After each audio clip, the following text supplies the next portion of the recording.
जगात 7 आश्चर्य म्हणून ज्या वास्तूंना ओळखलं जातं त्या वास्तू आता पिंपरी चिंचवड मध्ये देखील बघायला मिळणार आहेत. या आपण बाजूला बघू शकतो की हा जो ताजमहल आहे, ज्याला प्रेमाचं प्रतीक म्हटलं जातं, तो देखील या ठिकाणी उभारण्यात येत आहे. आणि पिंपळी सौदागरचा उच्चभ्रू सोसायटी म्हणून ओळख असलेल्या या परिसरामध्ये एक गार्डन तयार करण्यात येत आहे. या गार्डन विषयी अधिक माहिती जाणून घेण्यासाठी आपल्यासोबत माजी विरोधी पक्षनेते नाना काटे आहेत. नाना, हे नेमकं काय प्रोजेक्ट आहे आणि कुठल्या कुठल्या वस्तू आहेत? नाही, आता आपल्याला माहिती असेल की पिंपरी चिंचवड शहरामध्ये ज्या पद्धतीनं गार्डन डेव्हलप होतात, त्या ठिकाणी लँडस्केपिंग असतं किंवा गजोगो असतात, ट्रॅक असतो. परंतु पिंपरी सौदागर भागात डेव्हलपमेंट करत असताना आम्ही ज्या पद्धतीनं कोकणे चौक ते स्वराज गार्डन, लिनियर गार्डनची डेव्हलपमेंट केलेली आहे, त्या धर्तीवरती या ठिकाणी 5 एकरचं हे रिझर्वेशन होतं. या ठिकाणी हे गार्डन डेव्हलप करत असताना नुसतं गार्डन न करता या ठिकाणी काहीतरी वेगळं करण्याची संकल्पना आम्ही सर्व जण बसून ठरवलं की इथं काहीतरी वेगळं व्हावं.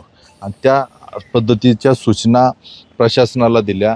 आमचे आदरणीय नेते अजितदादा पवार यांच्या माध्यमातून देखील ही कल्पना आम्ही प्रशासनाला सुचवली. आणि त्यानंतर या ठिकाणी आपण पाहिलं असेल की जगातील 7 आश्चर्य जे आहे, ती 7 आश्चर्य या ठिकाणी आपण डेव्हलप करीत आहोत. खरं तर 7 नसून 17 आश्चर्य या ठिकाणी आपण डेव्हलप करतोय. आणि अतिशय सुंदर पद्धतीनं याची कलाकृती इथं डेव्हलप केलेली आहे. भंगार मालापासून, म्हणजे भंगार स्टीलमधनं खरं तर हे टाकाऊपासून टिकाऊ आपण म्हणतो ना, त्या पद्धतीचं हे काम करण्यात आलेलं आहे.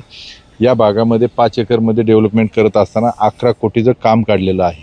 आणि हे 11 कोटीचं काम करत असताना या भागामधील सर्व नागरिकांसाठी काही महिन्यातच हे गार्डन खुलं करण्यात येणार आहे. खरं तर आत्ता स्टीलचं काम पूर्ण झालेलं आहे. 1 महिना 1.5 महिन्याच्या आतमध्ये याचं पूर्ण लाईटचं काम देखील पूर्ण होईल आणि नागरिकांसाठी हे गार्डन खुलं करण्यात येईल. तर तुम्ही या ठिकाणचे रहिवासी आहात, अशा पद्धतीने एक वेगळं काहीतरी आपल्या परिसरात होते, काय वाटतं या सगळ्याविषयी? याविषयी ॲक्च्युली आम्हाला खूप खूप आनंद होतोय. तर आधी असं व्हायचं की पिंपरी सौदागरचं डेव्हलपमेंट खूप झालं, पण जेव्हा आमच्याकडे पाहुणे वगैरे यायचे तर इथे फिरायला कुठे जायचं म्हटलं की आम्हाला प्रश्न पडायचा. त्यांना तिकडच्या त्या गार्डनला सांगायचं का डायनासॉर पार्कला सांगायचं की पुण्यात जाऊ द्यायचं. तर आत्ता एवढं सुंदर डेव्हलपमेंट आमच्या एरियात झाल्यावर जे काय होतं आहे, त्यामुळे आम्हाला तर खूप आनंदच होणार आहे. आणि एक काहीतरी युनिक असं काहीतरी इथं होतं आहे, त्याचा आम्हाला निश्चित अभिमान आहे. आणि त्यासाठी नानांचे आम्ही खूप खूप आभार मानतो की ही कमतरता, हा उच्चभ्रू सोसायटी असून इथं ही एक कमतरता होती. आम्हाला व्यायामासाठी गार्डन आहे, पण असा विरंगुळ्यासाठी काही एक स्पॉट नव्हता, तो आता इथं आम्हाला मिळाला. त्याबद्दल आम्हाला खूप खूप आनंद होतो. मॅडम, काय सांगाल? खरं तर जगातील जे 17 आश्चर्य म्हणू शकतो आपण 17, ते या ठिकाणी बघायला मिळतात. अगदी ताजमहल आहे, इतर जे टॉवर्स आहेत ते देखील आहेत. मला जवळजवळ 15 वर्ष झाली आहेत ह्या एरियामध्ये. तर हा एरिया डेव्हलप होताना, प्रचंड डेव्हलप होताना मी स्वतः बघितलं. खूप मोठं कॉन्ट्रीब्युशन आहे याच्यामध्ये. मग लिनियर गार्डन असेल, क्रीडा संकुल असेल, ओपन जिम्स असतील, इन्फ्रास्ट्रक्चर असेल, रोड असेल, आणि नको ते म्हणजे मी अनेक गोष्टी, बाजारपेठ असेल, तर अनेक प्रकारची लोक इथे राहण्यासाठी प्रेफर करतात.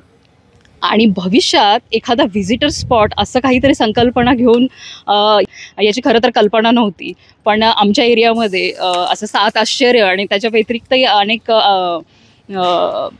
गोष्टी त्यांनी उभ्या करण्याचं जे साकारलं आहे स्वप्न सगळ्यांचं, तर आमच्या पिंपळी सौदागरकरांसाठी हा खरंच अभिमानाची गोष्ट आहे. आमचेही ते खूप लाडके आहेत आणि असेच कर्तृत्व ते करत राहिले तर नक्कीच आमच्या खूप शुभेच्छा आणि खूप अभिमान मनापासून वाटतो त्यांच्याबद्दल. बघा, पाठीमागं बघू शकतो की आयफेल टॉवर आहे आणि त्यानंतर ही अशा पद्धतीनं म्हणजे टाकाऊपासून टिकावी जी वस्तू आहे ती बनवण्यात येत आहे.